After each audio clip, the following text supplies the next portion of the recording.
भारत माता की जय। भारत माता की जय। जय जय पद्मनाभ पद्मनाभन തിരുവനന്തപുരത്തെ എന്റെ സഹോദരി സഹോദരന്മാരെ എല്ലാവർക്കും എന്റെ नमस्कार। चैत्र नवरात्रि के पावन अवसर पर आज मुझे पद्मनाभ स्वामी और माता भद्रकाली की धरती पर आने का अवसर मिला है। इस भूमि पर श्री नारायण गुरु जी, महात्मा अयंकाली जी और विद्याधि राजा का आशीर्वाद रहा है। कल मलयाली नववर्ष विशु का पर्व भी था। ऐसे शुभ समय में केरला की जनता का ये आशीर्वाद हमें मिल रहा है। ये आशीर्वाद केरला में नई शुरुआत का आशीर्वाद है। आपका ये विश्वास बता रहा है कि फिर एक बार मोदी सरकार, फिर एक बार मोदी सरकार, फिर एक बार, फिर एक बार, फिर एक बार मोदी सरकार, फिर एक बार मोदी सरकार। दूसरा मैं क्षमा चाहूंगा, एक तो मुझे आने में विलंब हुआ, दूसरा मंच पर जो प्रोटोकॉल थे उसको मैं निभा नहीं पाया। कई साथियों के साथ मेरा अन्याय हुआ होगा, वे सब मुझे क्षमा करें, क्योंकि मुझे अभी तमिलनाडु जाना है और वहां हेलीकॉप्टर उड़ेगा नहीं उड़ेगा ये चिंता का विषय होने के कारण मैं एकदम जल्दी में तुरंत आकर के मैंने माइक ले लिया। तो मंच के सभी लोग मुझे क्षमा करेंगे और आप सब भी क्षमा करेंगे। मेरे साथ बोलिए भारत माता की ജയ്. ചൈത്ര നവരാത്രിയുടെയും വിഷുവിന്റെയും ഈ പരിപാവന വേളയിൽ പത്മനാഭസ്വാമിയുടെയും മാതാ ഭദ്രകാളിയുടെയും ഒക്കെ നാട്ടിലെത്താൻ എനിക്ക് അവസരം ലഭിച്ചിരിക്കുകയാണ്. ഈ നാട്ടിലാണ് ശ്രീനാരായണ ഗുരുദേവന്റെയും മഹാത്മാ അയ്യൻകാളിയുടെയും വിദ്യാധിരാജ ചട്ടമ്പിസ്വാമികളുടെയും ഒക്കെ പാദസ്പർശമുണ്ടായത്, അനുഗ്രഹാശിസ്സുകൾ നിലനിൽക്കുന്നത്. ഇന്നലെയാണ് നമ്മൾ മലയാളികൾ പുതുവർഷമായ വിഷു ആഘോഷിച്ചത്. ഈ വിശേഷ അവസരത്തിന്റെ അനുഗ്രഹം നമുക്കെല്ലാവർക്കുമുണ്ട്. ഇതൊരു പുതിയ തുടക്കത്തിനുള്ള അനുഗ്രഹമാണ്. ഇത് മാറ്റത്തിനുള്ള ആശീർവാദമാണ്. ഈ വിശേഷവേളയിൽ നാം എല്ലാവരും ഒരുമിച്ച് ചേർന്ന് പറയുകയാണ്, ഒരിക്കൽ കൂടി മോദി സർക്കാർ എന്നതാണ് ഈ അനുഗ്രഹം. എന്നോട് നിങ്ങൾ എല്ലാവരും ക്ഷമിക്കണം, ഞാൻ വളരെ താമസിച്ചാണ് ഇവിടെ എത്തിയിരിക്കുന്നത്. അതോടൊപ്പം തന്നെ സദസ്സിൽ സഹപ്രവർത്തകർ ഒരുക്കിയ സ്വീകരണങ്ങളൊക്കെ ഏറ്റുവാങ്ങുന്നതിനും എനിക്ക് സാധിച്ചിട്ടില്ല. കാരണം ഉടൻ തന്നെ എനിക്ക് തമിഴ്നാട്ടിലെ മറ്റൊരു പരിപാടിയിലേക്ക് പോകേണ്ടതുണ്ട്. അവിടെ ഹെലികോപ്റ്റർ ഇറങ്ങുമോ ഇല്ലയോ എന്നുള്ള കാലാവസ്ഥ പ്രയാസങ്ങളൊക്കെ ഉള്ളതുകൊണ്ട് വളരെ പെട്ടെന്ന് ചടങ്ങുകളിലേക്ക് നീങ്ങുകയാണ്.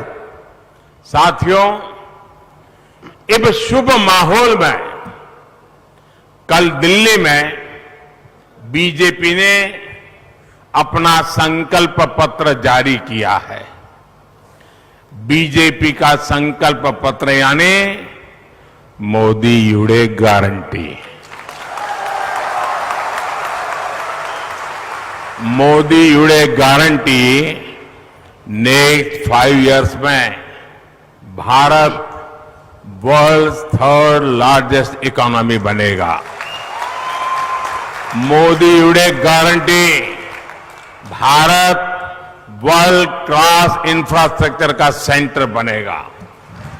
मोदी युड़े गारंटी भारत स्पेस सेक्टर में गगनयान जैसी मॉन्यूमेंटल अचीवमेंट्स हासिल करेगा। मोदी युड़े गारंटी पीएम किसान सम्मान निधि का पैसा किसानों को मिलना जारी रहेगा और इस सबके साथ ही गरीबों के लिए 3 करोड़ नए घर भी बनेंगे। 70 इयर्स के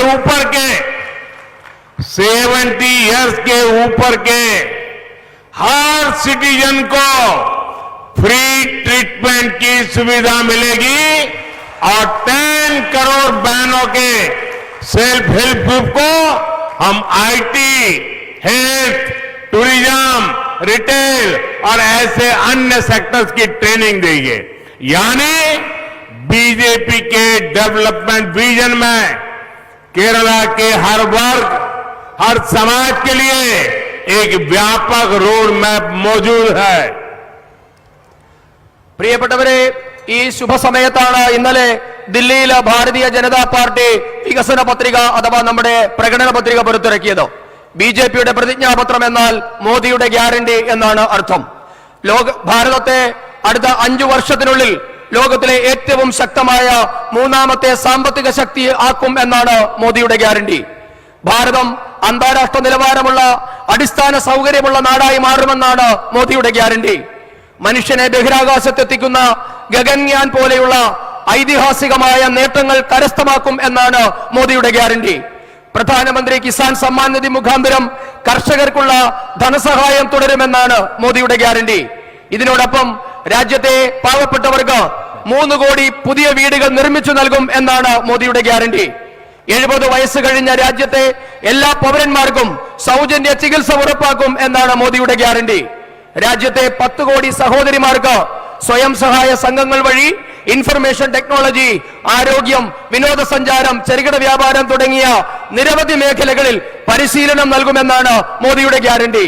അതായത് ബിജെപിയുടെ വികസന രേഖയിൽ കേരളത്തിലെ വിവിധ മേഖലകൾക്കും വിഭാഗങ്ങൾക്കുമുള്ള നയപരിപാടികൾ ഉൾപ്പെട്ടിട്ടുണ്ട് എന്നുകൂടി അർത്ഥമുണ്ട്. साथियों, सबसे पहले तो इधर उधर जहां मेरी नजर जा रही है, छोटी छोटी गुड़िया सब वेव कर रही है। मेरा इन सभी गुड़िया को बहुत बहुत आशीर्वाद। सुनाई नहीं दे रहा है? ഈ സദസ്സില് നിരവധി കൊച്ചുകുട്ടികളെ കാണാനാകുന്നുണ്ട്. അവരെല്ലാവരും എന്റെ വരവ് പ്രതീക്ഷിച്ചിരുന്നതാണ്. നിങ്ങൾക്ക് എല്ലാവർക്കും എന്റെ നമസ്കാരം. अब आप लोग बैठिए. आप लोगों ने कई समय से हाथ हिला रहे हैं. बैठिए. അവിടെ നിൽക്കുന്ന ആൾക്കാർ കുറെ സമയമായി നിൽക്കുന്ന എല്ലാവരും അവിടെ ഇരിക്കണമെന്ന് അഭ്യർത്ഥിക്കുകയാണ്. നിൽക്കുന്ന ആൾക്കാരെല്ലാവരും. साथियों, बीजेपी ने अपने मैनिफेस्टो में घोषणा की है कि हम अपनी विरासत से ग्लोबल टूरिस्ट को जोड़ेंगे और अपनी विरासत को वर्ल्ड हेरिटेज के स्तर पर ले जाएंगे, उस ऊंचाई पर पहुंचाएंगे. यहां केरला में तो इसकी बहुत ज्यादा संभावना है. बीजेपी का प्लान बड़े टूरिस्ट डेस्टिनेशन के ओवरऑल डेवलपमेंट का है. भाजपा केरला में इको टूरिज्म के नए सेंटर्स भी बनाएंगे. इससे होम स्टे के जो अवसर बनेंगे उसका बड़ा लाभ हमारे ट्राइबल परिवारों को मिलेगा.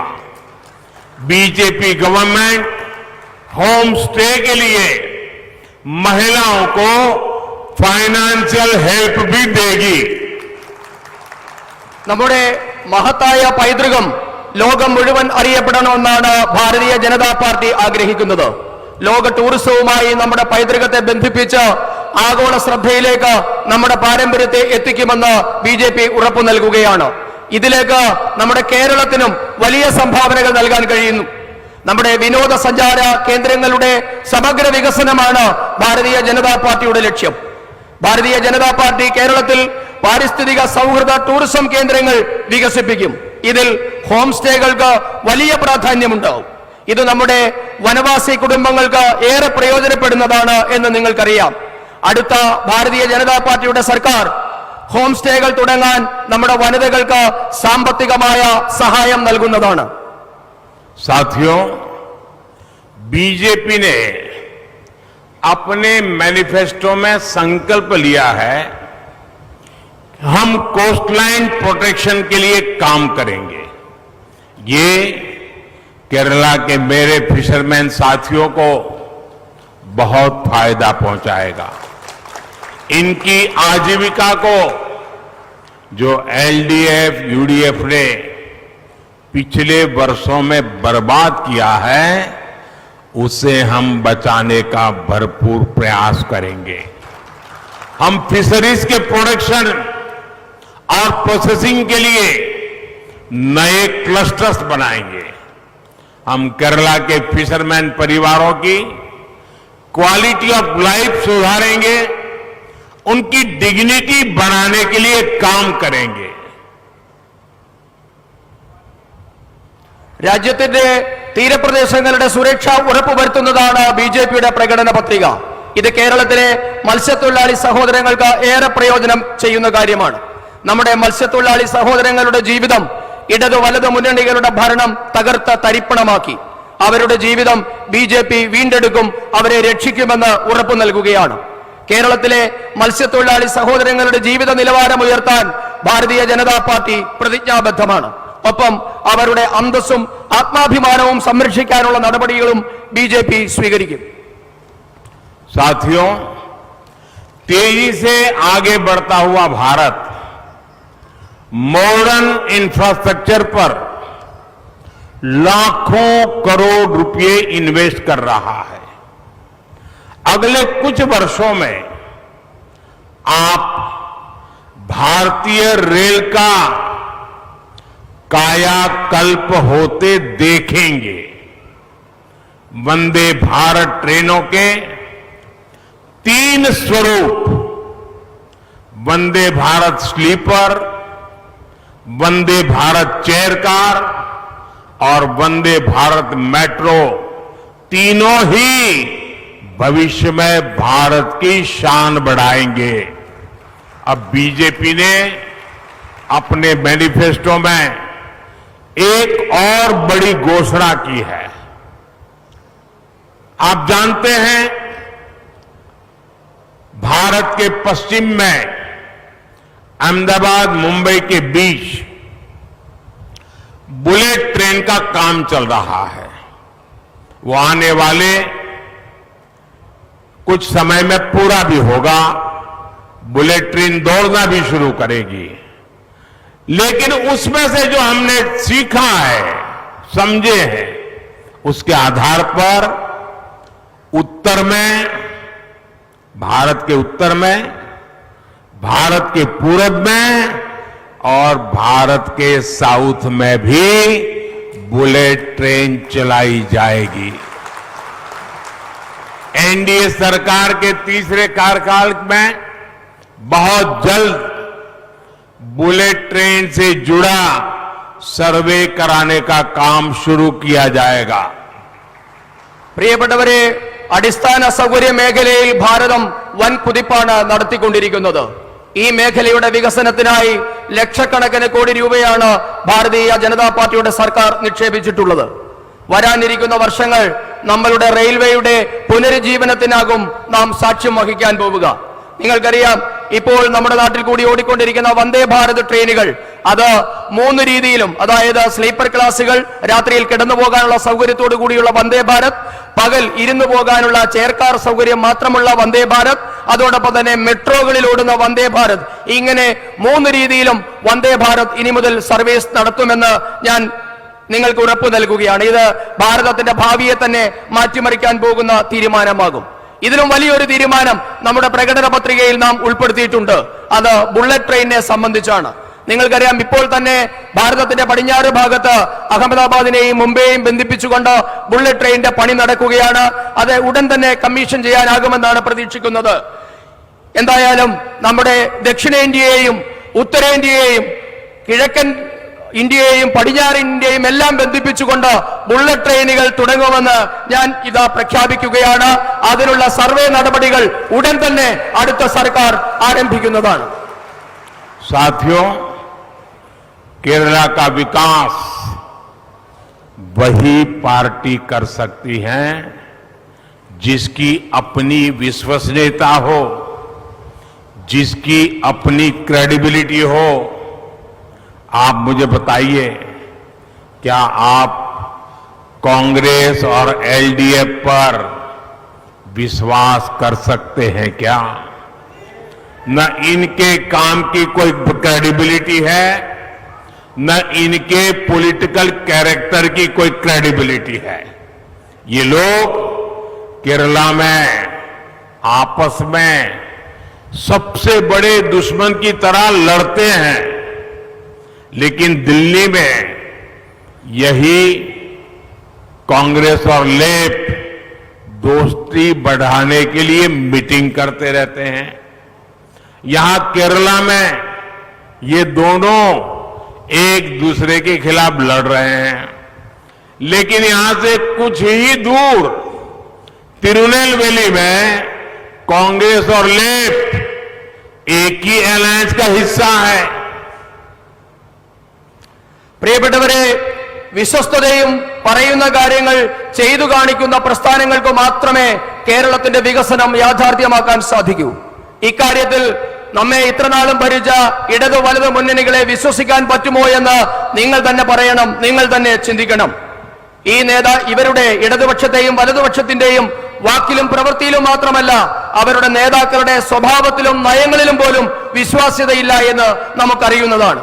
ഇവർ നമ്മുടെ മുൻപിൽ ശത്രുതയോടെ പരസ്പരം പോരടിക്കുന്നതായി അഭിനയിക്കുകയാണ്. എന്നാൽ ഇവർ ദില്ലിയിലെത്തിയാൽ സൗഹൃദം ഊട്ടിയുറപ്പിക്കാനുള്ള യോഗങ്ങൾ നടത്തുകയാണ്. ഇവിടെ തിരുവനന്തപുരത്ത് ഇവർ പരസ്പരം മത്സരിക്കുകയാണ്. പക്ഷേ ഏതാനും കിലോമീറ്റർ കൂടി സഞ്ചരിച്ച് തിരുനെൽവേലിയിലെത്തിയാൽ ഇവർ ഒരു മുന്നണിയുടെ ഭാഗമാണ്, ഇവർ ഒറ്റക്കെട്ടാണ്. साथियों, कांग्रेस और लेफ्ट की विश्वसनीयता इतने ही दशकों तक सरकार चलाने के बाद भी इनके पास गिनाने के लिए अपने काम नहीं है। ये जनता के बीच में जाते हैं और झूठ बोलकर केंद्र सरकार की योजनाओं का क्रेडिट खाने का प्रयास करते हैं। यहां तो बारी बारी से यूडीएफ एलडीएफ की सरकार रही है। मैं इनका रिपोर्ट कार्ड आपको बताता हूं। आज केरला में वर्कला और नेडुमंगल जैसी जगहों में ड्रग्स का खुला कारोबार फैल रहा है। ड्रग्स माफियाओं को संरक्षण मिल रहा है। केरला के युवाओं का भविष्य में खत्म किया जा रहा है। इसका क्रेडिट किसका है? ये पाप के लिए जिम्मेवार कौन है? പ്രിയപ്പെട്ടവരെ, ദശാബ്ദങ്ങളോളം കേരളത്തെ മാറി മാറി ഭരിച്ചിട്ടും ഇടതു വലതു മുന്നണികൾക്ക് എടുത്തു പറയാൻ തക്ക നേട്ടങ്ങൾ ഒന്നുമില്ല എന്നതാണ് ഇവരുടെ വിശ്വസനീയത. പകരം അവരിപ്പോൾ കേന്ദ്ര സർക്കാരിന്റെ പദ്ധതിയുടെ പിതൃത്വം ഏറ്റെടുക്കാൻ ജനങ്ങളോട് കള്ളം പറയുകയാണ്. ഇവിടെ മാറി മാറി ഭരിച്ച രണ്ട് മുന്നണികളുടെയും പ്രോഗ്രസ് റിപ്പോർട്ട് ഇപ്പോൾ ഞാൻ നിങ്ങളോട് പറയാം. നമ്മുടെ വർക്കലയും നെടുമങ്ങാടും പോലുള്ള പ്രദേശങ്ങൾ പോലും മയക്കുമരുന്ന് മാഫിയയുടെ പിടിയിലായിരിക്കുന്നു. മയക്കുമരുന്ന് മാഫിയകൾക്ക് സർക്കാരിന്റെ സംരക്ഷണം കിട്ടുകയാണ്. കേരളത്തിലെ യുവാക്കളുടെ ഭാവി അപകടത്തിലാണ്, അവരുടെ ഭാവി അസ്തമിക്കുകയാണ്. ആർക്കാണ് ഇതിന്റെ ക്രെഡിറ്റ്? आज केरला के कई हिस्सों में पानी का संकट पैदा हो चुका है। लोगों को पीने का पानी नहीं मिल रहा है। इस पाप के लिए कौन जिम्मेवार? इसका क्रेडिट किसको जाता है? आज केरला की कॉयर इंडस्ट्री बंद होने की कगार पर है। कॉयर इंडस्ट्री के वर्कर्स के आगे जीवन यापन का संकट है। इस पाप के लिए कौन जिम्मेवार? इसका क्रेडिट कौन लेगा? കേരളത്തിന്റെ പല ഭാഗത്തും ഇന്ന് കുടിവെള്ളക്ഷാമം രൂക്ഷമാണ്. കേരളത്തിലെ പലയിടത്തെയും ജനങ്ങൾ കുടിവെള്ളം കിട്ടാതെ വലയുകയാണ്. ആർക്കാണ് ഇതിന്റെ ക്രെഡിറ്റ്? ഇന്ന് കേരളത്തിന്റെ കയർ വ്യവസായം അടച്ചുപൂട്ടലിന്റെ വക്കിലാണ്. കയർ തൊഴിലാളികളുടെ ജീവിതം വഴിമുട്ടി നരകിക്കുകയാണ്. ഈ പാപത്തിന്റെ ക്രെഡിറ്റ് ആർക്കാണ്? साथियों, आज देश में कांग्रेस और लेफ्ट में कोई अंतर नहीं बचा है। लेफ्ट और कांग्रेस दोनों का सिर्फ नाम ही बचा है। दोनों को देश ने रिजेक्ट कर दिया है। कांग्रेस लेफ्ट दोनों विकास विरोधी है। कांग्रेस लेफ्ट दोनों ही भ्रष्टाचार में एक दूसरे का मुकाबला करते हैं। कांग्रेस लेफ्ट का ट्रैक रिकॉर्ड विकास के लिए जरूरी इंडस्ट्री को तबाह करने का है। दोनों की जहां सरकार रह जाती है उस राज्य को बर्बाद कर देते हैं। केरला की जनता आज इसी पीड़ा से गुजर रही है। आज केरला की चर्चा राजनैतिक हिंसा और महिलाओं के खिलाफ बढ़ते अपराधों के लिए होने लगी है। പ്രിയപ്പെട്ടവരെ, ഇന്ന് രാജ്യത്തെ കോൺഗ്രസ് പാർട്ടിയും കമ്മ്യൂണിസ്റ്റ് പാർട്ടിയും തമ്മിൽ ഒരു വ്യത്യാസവുമില്ല എന്ന സ്ഥിതിയാണ്. ഇന്ന് രണ്ടുപേർക്കും അവരവരുടെ പേരുകൾ മാത്രമാണ് സ്വന്തമായിട്ടുള്ളത്. രണ്ടുപേരെയും രാജ്യം തിരസ്കരിച്ചതാണ്. കോൺഗ്രസുകളും കമ്മ്യൂണിസ്റ്റുകളും വികസന വിരോധികളാണ്. രണ്ടുപേരും അരാജകത്വവാദികളാണ്. ഇന്ന് ഈ രണ്ട് മുന്നണികളും അഴിമതിയുടെ കാര്യത്തിൽ പരസ്പരം മത്സരിക്കുകയാണ്. വികസനത്തിന് അത്യന്താപേക്ഷിതമായ വ്യവസായങ്ങളെ തകർത്തെറിഞ്ഞ ചരിത്രമാണ് രണ്ടു കൂട്ടർക്കുമുള്ളത്. ഇവർ രണ്ടുപേരും എവിടെയൊക്കെ ഭരണത്തിൽ ഇരുന്നിട്ടുണ്ടോ ആ സംസ്ഥാനങ്ങളെയെല്ലാം തകർത്തെറിഞ്ഞവരാണ്. ഇന്ന് നമ്മുടെ കൊച്ചു കേരളവും സമാനമായ അവസ്ഥയിലൂടെ അതേ വേദനയിലൂടെ കടന്നു പോവുകയാണ്. ഇന്ന് കേരളത്തെ പറ്റിയുള്ള ചർച്ചകൾ കേന്ദ്രീകരിക്കുന്നത് രാഷ്ട്രീയ കൊലപാതകത്തെ പറ്റിയും സ്ത്രീകൾക്ക് നേരെയുള്ള അതിക്രമത്തെ പറ്റിയുമാണ്. साथियों, पहले कांग्रेस और अब एलडीएफ की सरकारों ने केरला को अपनी लूट और भ्रष्टाचार के अड्डे के तौर पर इस्तेमाल किया। एक ऐसी सरकार है जिस पर खुद गोल्ड स्मगलिंग में संलिप्त होने स्मगलर्स को संरक्षण देने के आरोप लगते हैं। गोल्ड स्मगलिंग स्कैम में अपराधियों को बचाने के लिए पूरी सरकार लगी हुई है। പ്രിയപ്പെട്ടവരെ, ആദ്യം കോൺഗ്രസ്, ഇപ്പോൾ ഇടതുമുന്നണി, രണ്ട് സർക്കാരുകളും മാറി മാറി കേരളത്തെ കൊള്ളയടിക്കാനും അഴിമതി നടത്താനുള്ള താവളമായി അവരുടെ കേന്ദ്രമായി മാറ്റിയിരിക്കുകയാണ്.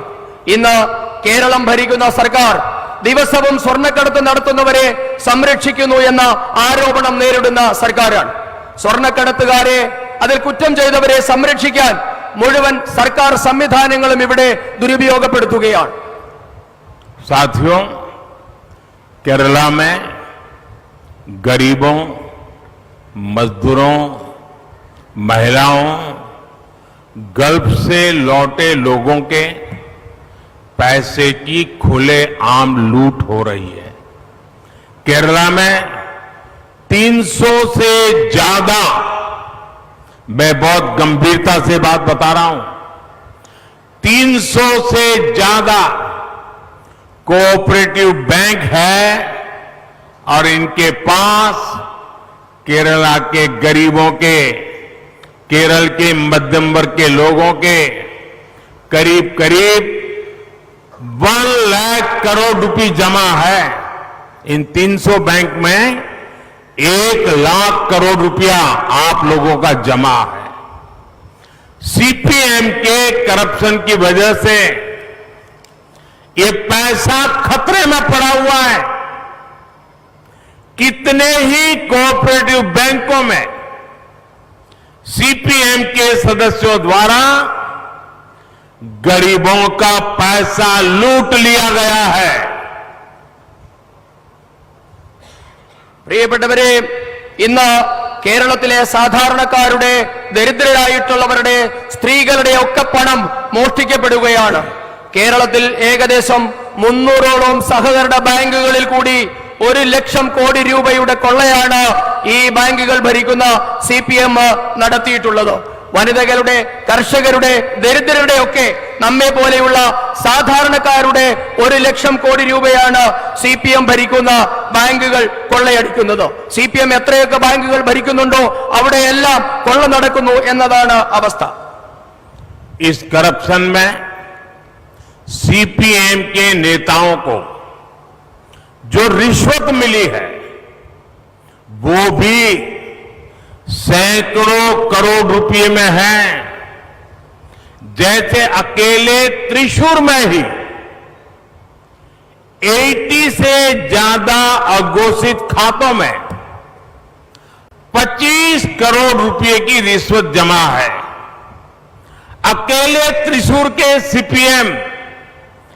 सीपीएम जिला सचिव के नाम पर 100 से ज्यादा प्रॉपर्टी खरीदी गई है.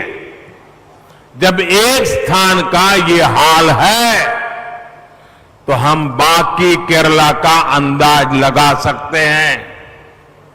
Cochin minerals and rutile limited से जुड़े एक और घोटाले में आरोपियों ने सीधे मुख्यमंत्री और उनकी बेटी तक को रिश्वत दिए जाने की बात स्वीकार की है. इस केस की जांच ना हो इसके लिए केरला सरकार पूरी ताकत लगा रही है. പ്രിയപ്പെട്ടവരെ, CPM-ന്റെ ഭരണത്തിലിരിക്കുന്ന ബാങ്കുകൾ 100 കണക്കിന് കോടി രൂപയാണ് അഴിമതിയിലൂടെ നടത്തുന്നത്. തൃശൂരിൽ മാത്രം 80ലധികം ബാങ്കുകളിലാണ് അഴിമതി നടത്തിയിട്ടുള്ളത്. തൃശൂരിലെ CPM-ന്റെ ജില്ലാ സെക്രട്ടറിയുടെ പേരിൽ മാത്രം 100 കോടിയിലധികം രൂപയുടെ സ്വത്ത് അഴിമതിയിൽ കൂടി സമ്പാദിക്കപ്പെട്ടു എന്നാണ് ആരോപണം ഉയർന്നിട്ടുള്ളത്. അതോടൊപ്പം തന്നെയാണ് പുതിയതായി ഉയർന്നു വന്ന മറ്റൊരു അഴിമതി ആരോപണം, KMRL-ന്റെ അതുമായി ബന്ധപ്പെട്ട അഴിമതി. ഇതിൽ മുഖ്യമന്ത്രിയും മുഖ്യമന്ത്രിയുടെ മകളുമാണ് ആരോപണ വിധേയരെന്ന് നമുക്ക് എല്ലാവർക്കും അറിയാം. ഈ കേസ് നരേന്ദ്രമോദി സർക്കാർ ഇടപെട്ടിട്ടില്ലായിരുന്നു എങ്കിൽ പുറം ലോകം അറിയാതെ പോകുമായിരുന്നു. केरला में इन स्कैम्स की वजह से हजारों परिवारों का जीवन दांव पर लग गया है. यहां CPM के मुख्यमंत्री लगातार झूठ बोल रहे हैं कि कोऑपरेटिव स्कैम के पीड़ितों को उनका पैसा वापस मिलेगा, दोषियों पर कार्रवाई होगी. ये आपका सेवक मोदी है जो सख्ती से इस केस की जांच करवा रहा है. अब तक स्कैम करने वालों की करीब 90 करोड़ रुपीस की संपत्ति अटैच हो गई है. मैं इस बारे में कानूनी सलाह ले रहा हूं कि कैसे जिन गरीबों ने बैंकों में पैसा रखा था और जिन लोगों का बैंकों में पैसा डूबा है, इनकी संपत्ति जब्त करके मैं वो पैसे इन गरीबों को वापस कैसे दूं, इस पर मैं काम कर रहा हूं. बीजेपी सरकार पहले भी देश में 17,000 करोड़ रुपीस ऐसे जो स्कैम पीड़ित लोग थे उनको वापस दे चुका हूं मैं. इसलिए मैं कोऑपरेटिव स्कैम के पीड़ितों को भरोसा देता हूं कि उनका पैसा वापस दिलाने में मैं पूरी ताकत लगा दूंगा और पाई पाई उनसे निकलवा के रहूंगा और आपको पैसा वापस मिले इसके लिए पूरी ताकत खपा दूंगा. പ്രിയപ്പെട്ടവരെ, ആയിരക്കണക്കിന് കുടുംബങ്ങളാണ്, അവരുടെ ജീവിതങ്ങളാണ് CPM-ന്റെ ഈ തട്ടിപ്പ് മൂലം ഇന്ന് വഴിയാധാരം ആയിരിക്കുന്നത്. കേരളത്തിന്റെ മുഖ്യമന്ത്രി സഹകരണ മേഖലയെ പറ്റി കള്ളം പറയുകയാണ്. സഹകരണ മേഖലയിലുള്ളവരുടെ പണമൊക്കെ തിരികെ കൊടുക്കുമെന്നാണ് മുഖ്യമന്ത്രി പറയുന്നത്. എന്നാൽ നരേന്ദ്രമോദി പറയുകയാണ്, ഈ കുറ്റക്കാരെ സഹകരണ മേഖലയിൽ കൊള്ള നടത്തിയ ഒരാളെ പോലെയും വെറുതെ വിടില്ല, അവരുടെ എല്ലാവരുടെയും പണം തിരികെ നൽകുമെന്നാണ് നരേന്ദ്രമോദിയുടെ ഗ്യാരണ്ടി. അഴിമതി നടത്തിയവരുടെ പണം തിരികെ കിട്ടുമെന്ന് ഞാൻ നിങ്ങൾക്ക് വീണ്ടും ക്ഷമിക്കണം, അഴിമതി നടത്തിയവരെ തുറുങ്കിലടയ്ക്കുമെന്നും പണം നഷ്ടമായവർക്ക് അത് തിരികെ കിട്ടുമെന്ന് ഞാൻ നിങ്ങൾക്ക് വീണ്ടും ഉറപ്പ് നൽകുകയാണ്. നേരത്തെ തന്നെ ഇത്തരത്തിൽ അഴിമതി നടത്തിയിട്ടുള്ള 70,000-ഓളം കോടി രൂപയാണ് സാധാരണക്കാർക്ക് തിരികെ കിട്ടിയിട്ടുള്ളത്. അതുകൊണ്ട് തന്നെ ഞാൻ നിങ്ങൾക്ക് ഉറപ്പ് നൽകുകയാണ്, ഈ പണം, സാധാരണക്കാരുടെ പണം, നഷ്ടപ്പെട്ടത് ആരായാലും അവരുടെ പണം നിങ്ങൾക്ക് തിരികെ കിട്ടും. അതിനുവേണ്ടി അഴിമതി നടത്തിയ എല്ലാവരെയും തുറുങ്കിലടയ്ക്കുമെന്നും ഞാൻ ഉറപ്പ് നൽകുകയാണ്. साथियों, खुली लूट के कारण केरला आर्थिक तबाही के कगार पर पहुंच चुका है। सरकारी खजाने खाली हो चुके हैं। राज्य सरकार के पास अपने कर्मचारियों को, पेंशनर्स को सैलरी देने के लिए पैसे नहीं है। केंद्र सरकार केरला के विकास के लिए जो पैसा भेजती है, उससे राज्य सरकार अपना कर्ज चुकाने में खर्च करती है। और ये लोग केंद्र सरकार पर झूठे आरोप लगाते हुए सुप्रीम कोर्ट गए और सुप्रीम कोर्ट ने ऐसी फटकार लगाई है को उल्टे मुंह वापस दौड़ करके केरल पास वापस आ गए। सुप्रीम कोर्ट ने साफ कहा कि केरला में फाइनेंशियल क्राइसिस के लिए यहां की राज्य सरकार जिम्मेदार है। कांग्रेस हो या लेफ्ट, ये लोग केरला में मजबूत रहे तो केरला को तबाह करके ही मानेंगे, कुछ भी नहीं बचने देंगे। പ്രിയപ്പെട്ടവരെ, ഇത്തരത്തിലുള്ള കൊള്ളയടിക്കൽ മൂലമാണ് കേരളത്തിന്റെ സമ്പദ് വ്യവസ്ഥ ഇന്ന് തകർച്ചയുടെ വക്കിൽ എത്തി നിൽക്കുന്നത്. നമ്മുടെ സർക്കാരിന്റെ ഖജനാവ് കാലിയായിരിക്കുന്നു. ജീവനക്കാർക്ക് ശമ്പളവും പെൻഷനും പോലും നൽകാൻ കേരള സർക്കാരിന്റെ കയ്യിൽ പണമില്ല. കേരളത്തിന്റെ വികസനത്തിനായി കേന്ദ്രം നൽകുന്ന പണം ഇന്ന് കേരള സർക്കാർ കടം വീട്ടാൻ വേണ്ടി മാത്രം ചെലവഴിക്കുകയാണ്. പക്ഷേ കേന്ദ്രത്തിനെതിരെ വ്യാജ ആരോപണം ഉന്നയിച്ച് ഇവർ സുപ്രീം കോടതിയിൽ പോയ കാര്യം നിങ്ങൾക്ക് ഓർമ്മയുണ്ടാകും. അവിടെ കേരളത്തിന്റെ മുഖത്തടിച്ച പോലെയുള്ള തിരിച്ചടിയാണ് സുപ്രീം കോടതിയിൽ നിന്നും കേരള സർക്കാരിന് കിട്ടിയത്. കേരളത്തിന്റെ സാമ്പത്തിക പ്രതിസന്ധിക്ക് കാരണം കേരളം ഭരിക്കുന്നവരുടെ കാര്യക്ഷമതയില്ലായ്മയും അവരുടെ മാത്രവും കുഴപ്പമാണെന്നാണ് സുപ്രീം കോടതി വ്യക്തമായി പറഞ്ഞത്. പ്രിയപ്പെട്ടവരെ, ഒരു കാര്യം ഞാൻ നിങ്ങളോട് പറയാൻ ആഗ്രഹിക്കുന്നു. കേരളത്തിലെ ഇടതു വലതു മുന്നണികൾ ശക്തരായി തുടർന്നാൽ, അവർ ശക്തരായി നിലനിന്നാൽ കേരളം തകരുമെന്ന കാര്യം, കേരളത്തിന്റെ ഭാവി സുരക്ഷിതമല്ല എന്ന കാര്യം ഉറപ്പാണ്. साथियों, पिछले 10 इयर्स में मैंने देश में ईमानदार सरकार चलाकर दिखाई है। हमारी सरकार ने करप्शन पर भी कड़ी कार्रवाई की है।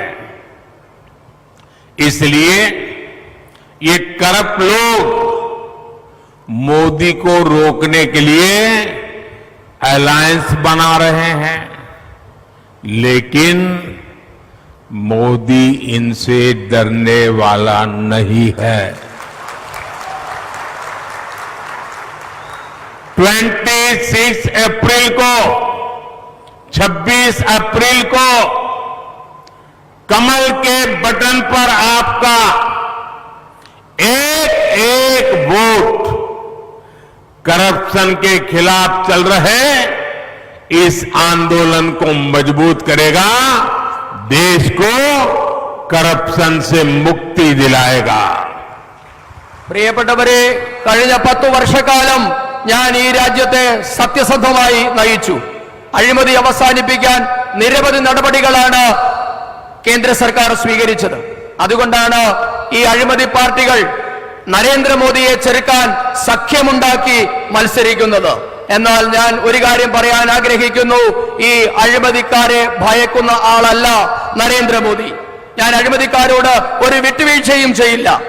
ഈ മാസം 26-ാം തീയതി നടക്കുന്ന തെരഞ്ഞെടുപ്പിൽ നിങ്ങൾ താമര അടയാളത്തിൽ ചെയ്യുന്ന ഓരോ വോട്ടും ഇന്ന് ഈ രാജ്യത്ത് അഴിമതിക്കെതിരായി നടക്കുന്ന മുന്നേറ്റത്തിന് കരുത്തു പകരുന്നതാണ്, രാജ്യത്തെ അഴിമതി വിമുക്തമാക്കാൻ സഹായിക്കുന്നതാണ്. साथियों, बीजेपी ने कोल्लम से श्री कृष्ण कुमार जी को अपना उम्मीदवार बनाया है। उनके लोकसभा सेवा के कार्यों और लोकप्रियता से आप भलीभांति परिचित हैं। बीजेपी ने तिरुअनंतपुरम से मेरे मित्र भाई राजीव चंद्रशेखर और एटिंगल लोकसभा से हमारे पुराने साथी वी मुरलीधरन को प्रत्याशी बनाया है। इन दोनों लोगों ने अपनी शिक्षा और योग्यता से साथ देश में अलग पहचान बनाई हुई है। केरला का सम्मान बढ़ाया इन लोगों ने। मुरलीधरन जी ने विदेश राज्य मंत्री के तौर पर देश विदेश में अपनी प्रतिभा को साबित किया है। वैश्विक संकट के कई मौकों पर इन्होंने केरला और देश के लोगों को वापस भारत लाने के लिए बहुत काम किया है। राजीव जी आईटी सेक्टर, सेमीकंडक्टर और ऐसे महत्वाकांक्षी क्षेत्रों को आगे बढ़ाने के काम में लगे हैं। इन तीनों को दिया गया आपका हर वोट केरला के विकास की नींव रखेगा। आप पर एक और जिम्मेदारी मेरी तरफ से है।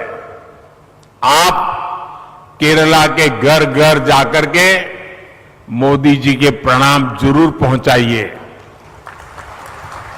പ്രിയപ്പെട്ടവരെ, ഭാരതീയ ജനതാ പാർട്ടി കൊല്ലത്ത് ശ്രീ ജി കൃഷ്ണകുമാറിനെയാണ് സ്ഥാനാർത്ഥിയാക്കിയിട്ടുള്ളത്. അദ്ദേഹത്തിന്റെ ജനപ്രിയതയും സേവന മനോഭാവവും ഒക്കെ നിങ്ങൾക്ക് അറിവുള്ളതാണ്. തിരുവനന്തപുരത്ത് എന്റെ സഹപ്രവർത്തകൻ രാജീവ് ചന്ദ്രശേഖറും ആറ്റിങ്ങലിൽ എന്റെ പഴയകാലം മുതലുള്ള സുഹൃത്തായ ശ്രീ വി മുരളീധരനുമാണ് ഭാരതീയ ജനതാ പാർട്ടിയുടെ സ്ഥാനാർത്ഥികൾ. ഇവര് രണ്ടുപേരും അവരവരുടെ വിദ്യാഭ്യാസ യോഗ്യതയും കഴിവും കൊണ്ട് കേരളത്തിന്റെ അഭിമാനം വർദ്ധിപ്പിച്ചവരാണ്. മുരളീധരൻജി വിദേശകാര്യ സഹമന്ത്രി എന്ന നിലയിൽ രാജ്യത്തിന് അകത്തും പുറത്തും കഴിവ് തെളിയിച്ചിട്ടുള്ള ആളാണ്. വിദേശ രാഷ്ട്രങ്ങളിലുണ്ടായ പല പ്രതിസന്ധി ഘട്ടങ്ങളിലും കേരളത്തിലെയും മറ്റിടങ്ങളിലെയും ജനങ്ങളെ ഭാരതത്തിൽ തിരികെ എത്തിക്കാൻ കഠിനാധ്വാനം ചെയ്ത വ്യക്തി കൂടിയാണ് ശ്രീ രാജീവ് ജി. അദ്ദേഹം IT, സെമി കണ്ടക്ടർ തുടങ്ങിയ പല മേഖലകളിലും പല മേഖലകളുടെയും വികസനത്തിന് വേണ്ടി നിരവധി സംഭാവനകൾ നൽകിയിട്ടുള്ള ഒരു പ്രതിഭയാണ്.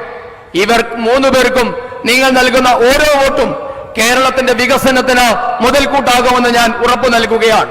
എനിക്ക് നിങ്ങളോട് ഒരു അഭ്യർത്ഥന കൂടിയുണ്ട്. ഞാൻ നിങ്ങളെ ഒരു ഉത്തരവാദിത്വം കൂടി ഏൽപ്പിക്കുകയാണ്. നിങ്ങൾ കേരളത്തിലെ ഓരോ വീടുകളിലും മോദിയുടെ സന്ദേശം, മോദിയുടെ ആശംസ എത്തിക്കണമെന്ന് ഞാൻ അഭ്യർത്ഥിക്കുകയാണ്. मेरे साथ बोलिए, भारत माता की जय। पूरी ताकत से बोलिए। आप नहीं बोलोगे तो चलेगा।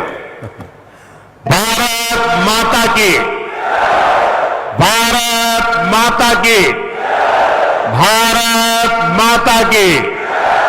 बहुत बहुत धन्यवाद।